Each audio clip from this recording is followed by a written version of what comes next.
नमस्कार। आप देश की तमाम फटाफट खबरों में आपका स्वागत है। खबरों के लिए आपसे निवेदन कि यदि आपने हमारे चैनल को सब्सक्राइब नहीं किया तो कृपया करके आपके अपने चैनल को सब्सक्राइब कर लें। आप सब्सक्राइब करते हैं तो हमें हिम्मत होती है आपके अपने चैनल पर सही और सच्ची खबरें देने की। तो क्या है आज की बड़ी खबर?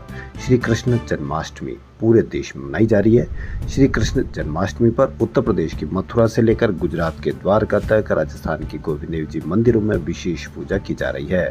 भगवान कृष्ण के जन्मोत्सव के कार्यक्रम मंगला आरती से शुरू हो चुके हैं। भगवान कृष्ण द्वापर युग में भाद्रपद महीने की कृष्ण पक्ष की अष्टमी की रात प्रकट हुए थे। इस साल द्वापर युग की तरह ही नक्षत्रों का योग बन रहा है। श्री कृष्ण रात में अवतरित हुए, इस वजह से जन्माष्टमी रात में मनाने की परंपरा है। श्री कृष्ण के लीला स्थान मथुरा, वृंदावन समेत देश भर के प्रमुख कृष्ण मंदिरों में जन्माष्टमी धूमधाम से मनाई जा रही है। मथुरा में जन्मभूमि मंदिर का गर्भगृह कारागृह की तरह सजाया गया है। यहाँ जन्म के बाद रात 12 बजे भगवान का पंचामृत अभिषेक होगा।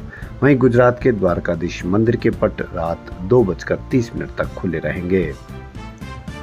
आम आदमी पार्टी 1 सितंबर से आपका विधायक आपके द्वार अभियान की शुरुआत करने जा रही है। इस अभियान का उद्देश्य 2025 में होने वाले दिल्ली विधानसभा चुनाव के बीच घर घर तक पहुंचना है। इस अभियान को लेकर आपके राज्यसभा सांसद संदीप पाठक ने कहा कि मनीष सिसोदिया की पदयात्रा को सकारात्मक प्रतिक्रिया मिल रही है। आगे भी इसे जारी रखने के लिए हम 1 सितंबर से दूसरे अभियान की शुरुआत कर रहे हैं। आने वाले दिनों में अभियान को और तेज किया जाएगा। यानी कि उद्देश्य 2025 में होने वाले दिल्ली विधानसभा चुनाव में आपका अभी से ही तैयारी चल रही है, यानी आपका विधायक आपके द्वार। रूस के सारातोव में सोमवार को अमेरिका के वर्ल्ड ट्रेड सेंटर जैसा हमला हुआ। एक ड्रोन सुबह 38 मंजिला रिहायशी इमारत वोल्गा स्काई से टकराया। इसमें 4 लोग घायल हुए। रूस ने इस हमले का आरोप यूक्रेन पर लगाया। इसके पलटवार में रूस ने यूक्रेनी शहर कीव, खार्किव, ओडेसा और लीव समेत 12 शहरों पर 100 मिसाइलें और 100 ड्रोन दागे हैं। न्यूज एजेंसी रॉयटर्स के अनुसार हमला सुबह के वक्त हुआ। यूक्रेनी एयरफोर्स के अधिकारियों ने बताया कि कीव पर attack 11 Tu-95 strategic bombers Kinjal ballistic missile से किया गया। अभी तक एक रिहायशी इमारत के क्षतिग्रस्त होने की सूचना है। हमले में 5 लोगों की मौत होने की जानकारी भी सामने आई है। रूस का हमला यूक्रेन पोलैंड के बॉर्डर के नजदीक हुआ है।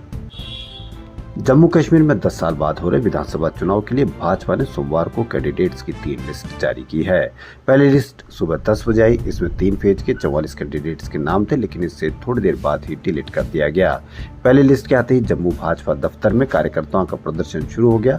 कार्यकर्ताओं ने कहा कि पार्टी में पैराशूट प्रत्याशी उतार दिए हैं।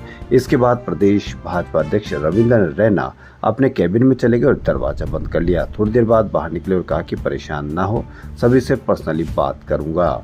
बात हाईकमान तक पहुंची। पहली लिस्ट जारी होने के 2 घंटे बाद 12 बजे एक और लिस्ट आई। इसमें सिर्फ फर्स्ट फेज के 15 कैंडिडेट्स के नाम थे। वहीं जम्मू नॉर्थ से ओम खजुरिया को टिकट न देने के विरोध में उनके समर्थकों ने भाजपा मुख्यालय पर प्रदर्शन किया। उन्होंने आरोप लगाया कि जमीनी कार्यकर्ताओं को नजरअंदाज करते हुए अटैचियों और पैराशूट के माध्यम से दूसरों को टिकट दी गई है। जो लोग कुछ समय पहले ही पार्टी में आए उनको तवज्जो दी जा रही है, जबकि वह सालों से पार्टी के साथ जुड़े हैं। भाजपा ने अपनी पहली सूची में यहां से मदन लाल शर्मा को टिकट दिया है। हालांकि इस सूची को बाद में आधिकारिक रूप से हटा दिया गया। बीजेपी ने किसान आंदोलन को लेकर कंगना द्वारा दिए गए बयान से किनारा काट लिया। बीजेपी ने कहा कि उनका निजी बयान और पार्टी का इससे कोई लेना देना नहीं। बीजेपी कंगना के बयान से असहमति व्यक्त करती है। पार्टी की ओर से पार्टी के नीतिगत विषयों पर बोलने के लिए कंगना को न तो अनुमति है और न ही वो बयान देने के लिए अधिकृत है। बीजेपी की ओर से कंगना को निर्देशित दिया गया कि वह इस प्रकार के कोई बयान भविष्य में न दे। कंगना ने किसान आंदोलन को लेकर टिप्पणी करते हुए दावा किया था कि किसान आंदोलन के दौरान कई हत्याएं हुई और बलात्कार हुए। इससे पहले कंगना ने कहा था कि पिछले कुछ वर्षों से देखने को मिल रहा है कि भारत में भी इस्लामिक शक्तियां सक्रिय हो रही है। हमें पूरी कोशिश करनी कि भारत में कभी भी ऐसी शक्तियां सिर न उठा सके। वहीं पहले कहा था कि हम भारत में सनातन को मजबूत करना होगा और हम सभी लोगों को इसके लिए जागरूक भी करना होगा। गृह मंत्री अमित शाह ने केंद्र शासित प्रदेश लद्दाख में 5 नए जिले बनाने का ऐलान किया। उन्होंने इन 5 नए जिलों के नामों की घोषणा भी कर दी। इन 5 नए जिलों का नाम जंस्कार, द्रास, शाम, नुब्रा और चंगथांग है। इसकी जानकारी देते हुए अमित शाह ने ट्वीट भी किया।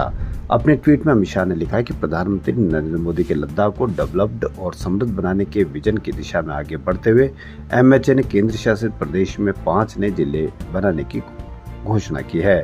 इन 5 नए जिलों का नाम जंस्कार, द्रास, शाम, लुब्रा और चंगधांग है। बता दें कि भारत सरकार ने 5 अगस्त 2019 को अनुच्छेद 270 की ताकतों को खत्म कर दिया था।